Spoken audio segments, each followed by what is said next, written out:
إن الحمد لله نحمده ونستعينه ونستغفره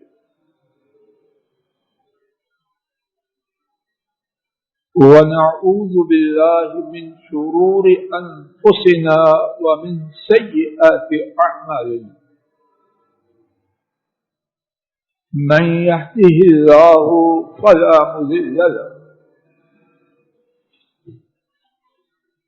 ومن يضلل فلا هادي له وأشهد أن لا إله إلا الله وحده لا شريك له وأشهد أن محمدا عبده ورسوله صلوات ربي وسلامه عليه.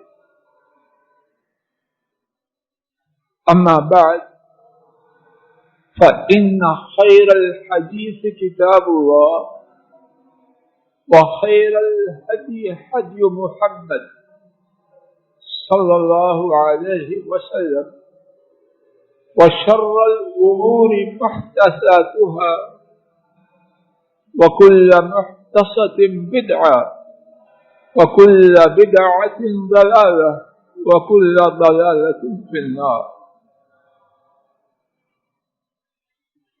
اللهم انفعنا بما علمتنا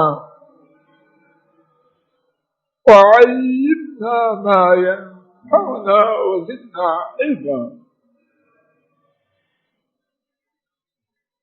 سبحانك لا علم لنا إلا ما علمتنا إنك أنت العليم الحكيم. رب اشرح لي صدري ويسر لي أمري واحلل عقدة من لساني يفقهوا قولي. اللہ مالک کی توفیق سے گزشتہ خطبہ جمعہ میں یہ بات عرض کیے جانے کی عاجزانہ کوشش کی جا رہی تھی کہ میری آپ کی میرے آپ کے کنبوں کی اور پوری مخلوق کی خیر رب العالمین کی شریعت کو ماننے میں ہے. شریعت کے ماننے کے لیے کائنات میں کوئی ایسا نہیں کہ اس کی عقل، اس کا علم، اس کے تجربات، اس کے مشاہدات، کائنات میں کوئی ایسا نہیں جس کی کوئی چیز رب کی شریعت کو جانچنے پرکھنے اور ٹٹولنے کے لیے معیار بن جائے. رب کریم کا فرمایا ان کی نازل کردہ شریعت حرف آخر ہے اور اسی میں زمین والوں کی نہیں، جو مخلوق آسمانوں میں ہے ان کی خیر بھی صرف اسی میں ہے. اس سلسلے میں قرآن کریم کے دو مقامات سے اللہ کی توفیق سے گزشتہ خطبہ جمعہ میں کچھ عاجزانہ گفتگو کرنے کی حقیر سی کوشش کی جا چکی. آئیے آج کے خطبہ جمعہ میں بھی اسی حوالے سے قرآن کریم کی نئی آیات جو میرے اور آپ کے لیے نئی ہیں، وگرنہ یہ تو ہمیشہ سے رب العالمین کے ارشادات. آج کے سبق کی نئی آیات جتنا ہمارے وقت میں اس کے بیان کرنے کا اللہ کی توفیق سے موقع ہو، بہرحال سمجھنے سمجھانے کی عاجزانہ کوشش عرش والے رب کی توفیق سے کرتے۔ سورہ البقرہ پہلا پارہ آیت شریفہ نمبر 54 موسیٰ علیہ السلام کی قوم نے بچھڑے کی پرستش کی۔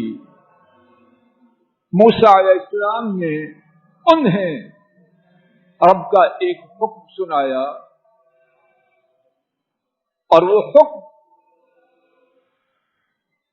زمین والوں کی نگاہ میں بہت زیادہ سنگین تھا۔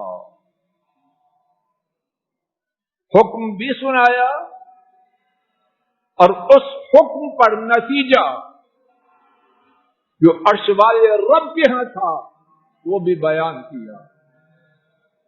میرے ساتھ سماعت فرمائیے، وَإِذْ قَالَ مُوسَىٰ لِقَوْمِهِ، اور جب موسیٰ علیہ السلام نے اپنی قوم سے فرمایا، یا قوم، اے میری قوم، انکم ظلمتم انفسکم باتخاذکم العجل، یقیناً تم نے بچھڑے کو معبود بنا کے اپنی جانوں پر ظلم کیا ہے۔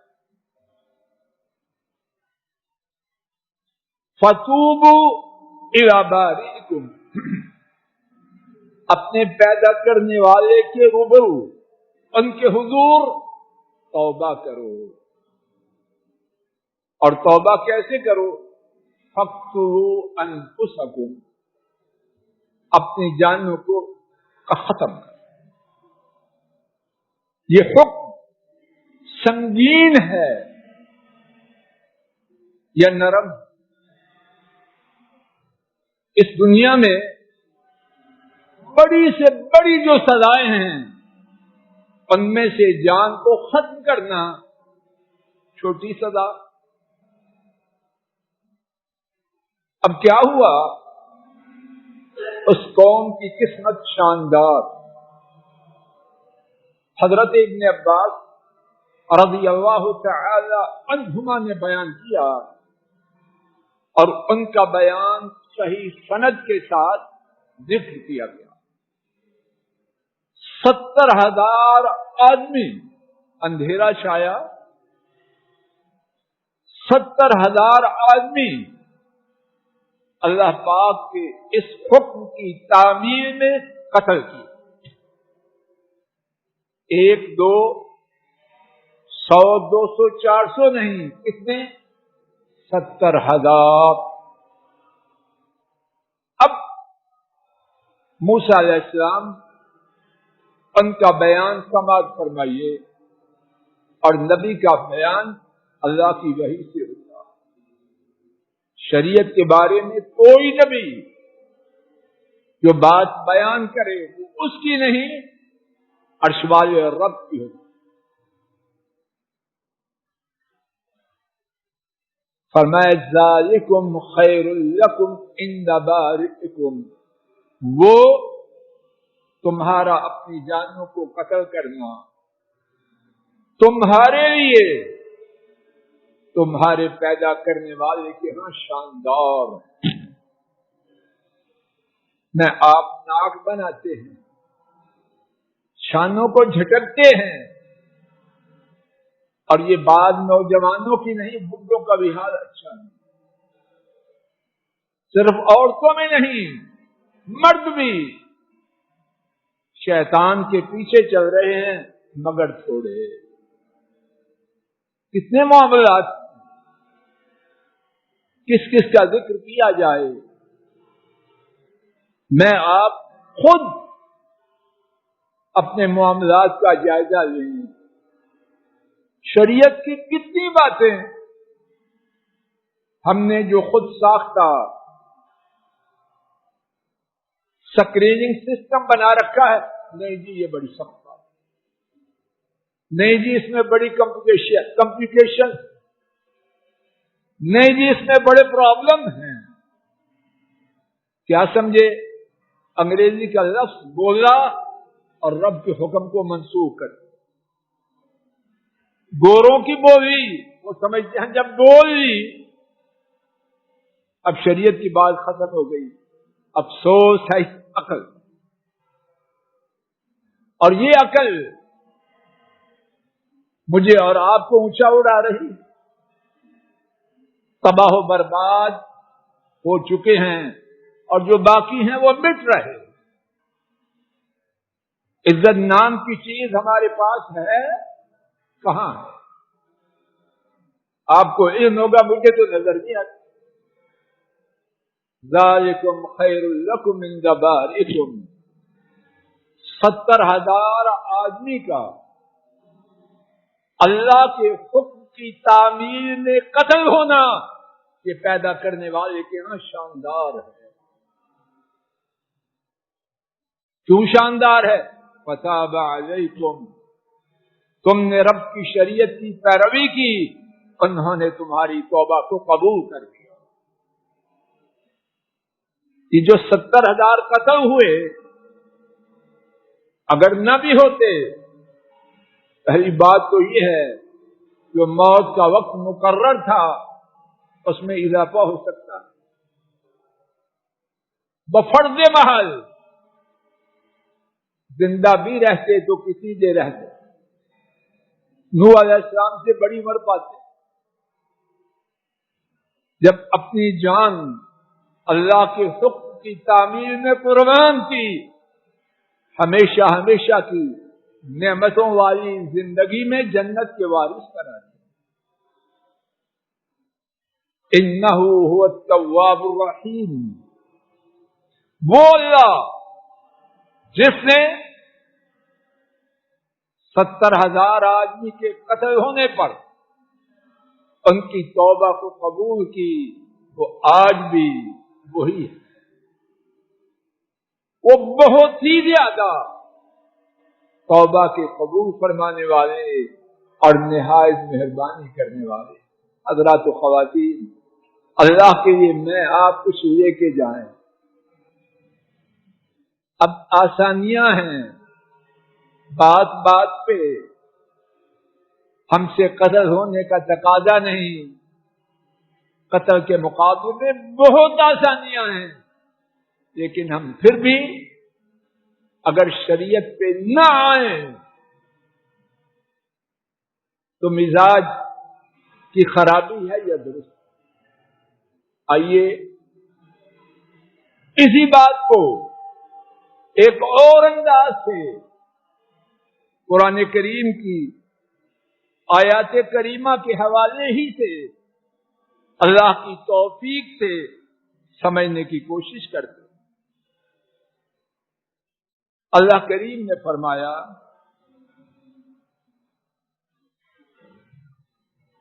وَلَوْ أَنَّهُمْ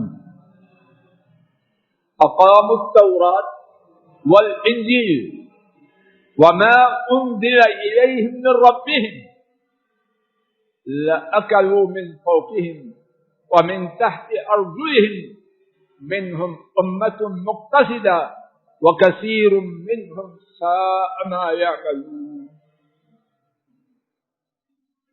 اہل کتاب نے جو خوبصورت بات تھی وہ اللہ نے امت کی نصیحت کے لیے بیان کر، اہل کتاب کے نافرمان ان کے حوالے سے بھی اس آیت کریمہ میں بات کو ایک اور انداز سے امت کے لیے واضح کیا۔ سورہ المائدہ 6 پارہ آیت شریفہ نمبر 66 فرمایا اگر وہ یقیناً تورات اور انجیل کو قائم کرنا کہ اس میں جن باتوں کا حکم ہے ان پر عمل کرتے، جن باتوں سے روکا گیا ان سے باز آ جاتے۔ وَمَا أُنزِلَ إِلَيْهِمْ مِنْ رَبِّهِمْ، اور تورات و انجیل کے بعد جو ان کے رب کی طرف سے ان کی جانب نازل کیا گیا، یعنی قرآن کریم میں۔ اگر یہ اہل کتاب تورات اور انجیل اس کی باتوں کو قائم کرتے مانتے، اور ان کے بعد تورات و انجیل کے بعد قرآن کریم میں جو احکامات آئے وہ مان جاتے، تو کیا ہوتا؟ ان کا بیڑا غرق ہو جاتا، ستیہ ناش ہو جاتا۔ آج کسی سے ڈراتے ہیں، دین پہ چلے کسی کام کے لیے، یہی سبق ہے نا، انٹرسٹ فری اکانومی بیڑا غرق کر دیں، یہی سبق پڑھاتے ہیں یا کچھ اور پڑھاتے ہیں؟ سود نہ ہوا سارا اقتصادی نظام بیڑا غرق ہو جائے۔ عقل کے اندھے جس رب نے انسان کو بنایا، آسمانوں زمینوں کو بنایا، وہ چاہتے ہیں کہ ان کے ماننے والوں کا بیڑا غرق ہو جائے۔ تیری عقل ٹھکانے ہے؟ ایک باپ، اللہ کی کوئی مثال نہیں، بات کے سمجھانے کے لیے، ایک باپ اس کے 6 بچے ہوں، 2 بچے ماننے والے، اب باپ ان 2 بچوں کو جو حکم دے گا وہ ان کی تباہی کا دے گا یا خیر کا دے گا؟ باپ تو وہ ہے جو نہیں مانتے ان کو بھی حکم دے گا تو خیر کا دے گا۔ تو اللہ کے بارے میں میرا آپ کا خیال کیا ہے؟ اسلام اگر وہ آ گیا بچوں کے رشتے نہیں ہو، بچیاں بغیر شادی کے رہ جائیں گی۔ ماشاءاللہ اب دین کو چھوڑا ہے تو بچیوں کے کامیاب رشتے ہو رہے، رشتوں کی تعداد بڑھ رہی یا کم ہو رہی؟ خاندانی نظام دین کو چھوڑ کر مضبوط ہو رہا ہے یا بیڑا غرق ہو رہا ہے؟ کیا ہو رہا ہے رشتے صاحب؟ بربادی کے واقعات زیادہ ہیں یا کم ہیں؟ اللہ کے لیے، اللہ کے لیے، اللہ کے لیے مجھے اعتراف ہے، سمجھانے میں کوتاہی ہے، لیکن یہ حقیقت لے کے جائیں، میری آپ کی، میرے آپ کے کنبوں کی اور پوری انسانیت کی خیر اس قرآن اور اس کی تفسیر حدیث کے ماننے میں ہے۔ فرمایا اگر تورات اور انجیل کو مانتے، اس پر عمل کرتے، قرآن کریم میں جو نازل کیا گیا اس پر عمل کرتے، کیا ہوتا؟ لَأَكَلُوا مِنْ فَوْقِهِمْ وَمِنْ تَحْتِ أَرْجُلِهِمْ، وہ اوپر سے بھی کھاتے، نیچے سے بھی کھاتے۔ آئیے قرآن کریم کے ایک اور مقام سے اسی بات کو سمجھنے کی کوشش کرتے ہیں۔ سورہ الاعراف 9واں پارہ آیت کریمہ نمبر 96، اللہ تعالی نے فرمایا وَلَوْ أَنَّ أَهْلَ الْقُرَىٰ آمَنُوا وَاتَّقَوْا، اگر بستیوں والے ایمان لاتے اور متقی بن جاتے تو کیا ہوتا؟ ان کا جینا محال ہو جاتا، صحت برباد ہو جاتی، معیشت ختم ہو جاتی، معاشرتی زندگی تباہ ہو جاتی؟ نہیں، اگر بستیوں والے ایمان لاتے اور تقوی کو اختیار کرتے، فرمایا یقیناً ہم ان پر آسمان سے اور زمین سے برکتوں کو کھول دیں۔ اللہ جو وعدہ فرمائے سچ ہے یہ جھوٹ،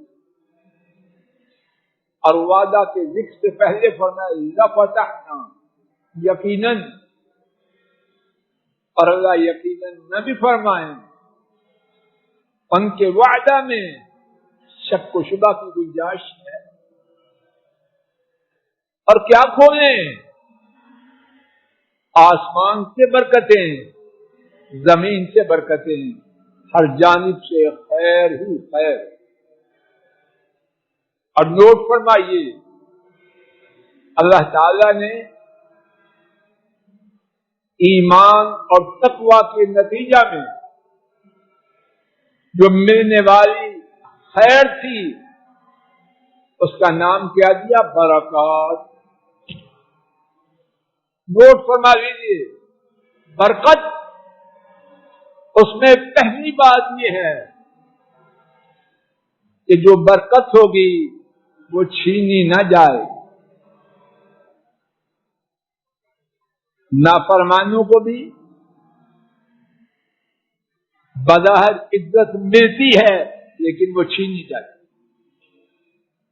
نافرمانوں کو بظاہر آسائش ملتی ہے لیکن اس کو عذاب میں تبدیل کیا جاتا ہے. برکت کیا ہے؟ برکت وہ ہے اللہ کی عطا کردہ نعمت، ایسی نعمت جو دائمی ہو، جو چھینی نہ جائے. تو نعمت تو وہ ہے جو چھینی نہ جائے. اگر ملنے والی چیز چھینی جائے تو شاید ملنے کی خوشی وہ نہ ہو جو اس کے مقابلے میں چھینے جانے کا صدمہ ہو. اور برکت، اس میں یہ چیز شامل ہے کہ وہ نعمت جب مل جائے تو جس کو وہ نعمت ملے وہ اس کا استعمال اللہ کی توفیق سے ٹھیک کرے. وہ نعمت اس کے لیے نافرمانی کا، گناہوں کا، طغیانی اور سرکشی کا سبب نہ بنے. اور برکت میں یہ بات شامل ہے کہ برکت کے نتیجہ میں ملنے والی نعمتیں ان کے استعمال پر آخرت میں بعد پرس نہ ہو. جب ان کا استعمال ٹھیک ہونا ہے تو آخرت میں اس کی وجہ سے بعد پرس کیسے اور کیوں کر ہو. بات یہ عرض کی جا رہی ہے شریعت پر چلنے میں خیر ہے شر میں. آئیے آج کے خطبہ جمعہ کی آخری آیت کریمہ اس سے سورہ النحل 14واں پارہ آیت کریمہ نمبر 97 اللہ تعالی نے فرمایا من عمل صالحا من ذکر او انثى وهو مؤمن. جس شخص نے اچھا عمل کیا، مرد ہو یا عورت، اور وہ ایمان والا ہو، تو کیا ہوگا؟ دین یہی ہے نا، ایمان و اچھے اعمال. تو اس کے لیے کیا ہے؟ فَلَنُحْيِيَنَّهُ حَيَاةً طَيِّبَةً. تو یقیناً ہم اسے ضرور دیں گے. الفاظ شریفہ کی معنی پر غور کریں. یہ سادہ انداز سے نہیں کہا کہ اسے دیں گے، اور اللہ یہ بھی کہہ دیں تو وہ سچ ہے. تو فرمایا یقیناً ہم اسے ضرور دیں گے. کیا دیں گے؟ حیاتن طیبہ، پاکیزہ زندگی. پاکیزہ زندگی کیا ہے؟ حضرات مفسرین نے اس کے بارے میں 6 اقوال جو میں نے پڑھے ہیں ذکر کیے. پہلا قول جو ایمان والا ہو اور اچھے اعمال کرے اللہ اس کو پاکیزہ حلال روزی عطا فرمائے۔ تو شریعت پر چلنے سے بھوکا مرا یا پاکیزہ حلال روزی میسر آتی۔ دوسرا معنی اللہ اسے قناعت دیں گے۔ قناعت یہ ہے کہ اللہ نے جو دیا ہے اس پر راضی ہے۔ کروڑوں کا کاروبار کر کے پلٹا ہے، نیند نہیں آ رہی کہ یہ نہیں ہو سکا، یہ نہیں ہو سکا، یہ نہیں ہو سکا۔ اس کروڑوں سے چھاپی والا اچھا نہیں، 500 بنائے اور جا کے سو گیا۔ اس نیک بخت کو نیند کے لیے گولیاں کھانی پڑیں۔ حیات طیبہ کا دوسرا معنی قناعت، تیسرا معنی خوشگوار زندگی، چوتھا معنی حلال روزی اور عبادت، پانچواں معنی نیکی کی توفیق اور اس کے یہ سینے کا کھولنا، چھٹا اور آخری معنی حافظ ابن کثیر فرماتے ہیں صحیح یہ ہے کہ جو شخص ایمان لائے اور اچھے عمل کرے اللہ تعالیٰ اس کو یہ پانچوں چیزیں عطا فرمائے۔ پاکیزہ حلال روزی، پاکیزہ حلال روزی کے ساتھ قناعت، خوشگوار زندگی، عبادت کا شوق، عبادت کے لیے سینے کا کھلنا، یہ ساری باتیں اللہ تعالیٰ ایمان اور اچھے اعمال کی وجہ سے دنیا میں عطا فرمائے۔ بات کا خلاصہ شریعت پر چلنے میں ہم سب کی خیر ہے اور شریعت کے چھوڑنے میں کیا ہے جو بھگت رہے۔ اللہ مجھے آپ کو ہدایت دے دے، ہدایت دے دے، ہدایت دے دے۔ شریعت پر چلیں اور شریعت پر چلنے کی جو برکات ہیں اللہ مرنے سے پہلے ان کا دیکھنا، ان سے لطف اندوز ہونا ہمارے نصیب میں فرما دے۔ وآخر دعوانا ان الحمد للہ رب العالمین۔ الحمد للہ نحمده ونستعینه ونستغفره ونعوذ باللہ من شرور انفسنا ومن سیئات اعمالنا من يهده الله فلا مضل له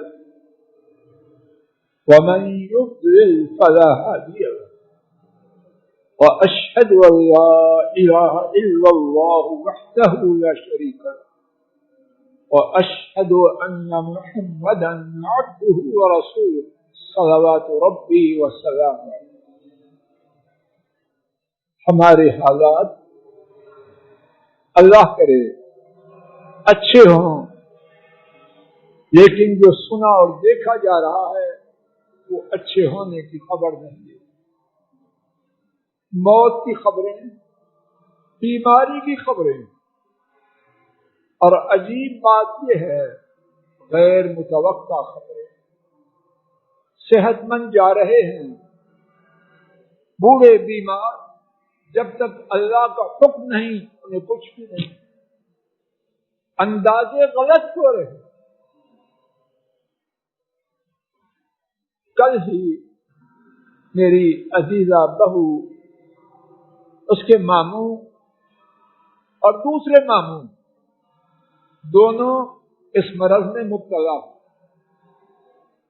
بیمار ماموں، شوگر کے مریض ماموں صحت مند ہو کے واپس آ گئے۔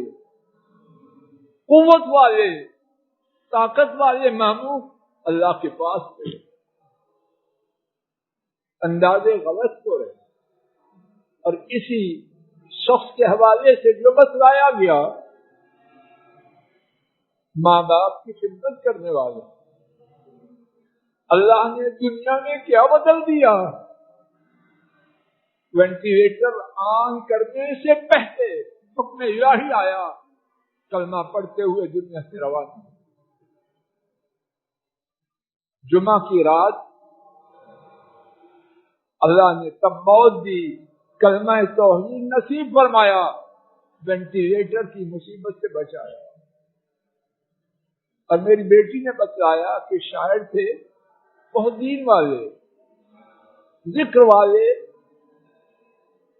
کچھ وقت پہلے ایک نظم کہی شاعر، اور اس نے کہا کاش میں بچہ ہوتا اور اپنی اماں کی گود میں چھپ جاتا۔